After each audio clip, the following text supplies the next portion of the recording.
furlough was a very successful policy, and I support it. But it was also extraordinarily expensive, and I don't think it is sustainable over a long period of time. So I don't think it has wider application other than in circumstances like a pandemic where the government is telling people to stay at home and not go to work.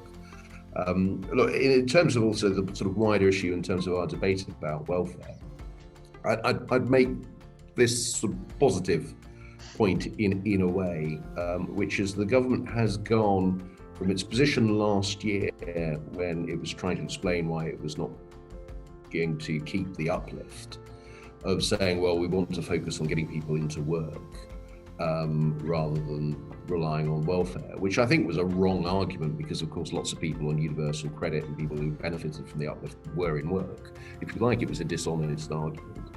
They've now gone on to another argument, which is also, I think, not really entirely honest, which is to say that cutting the taper rate is a tax cut. It's not a tax cut. It is an increase in benefits. It's still a good policy, but it's just not a tax cut. And I think there is a bit of internal marketing for the Conservative Party. And I suspect that Rishi Sunak will cut the taper rate again.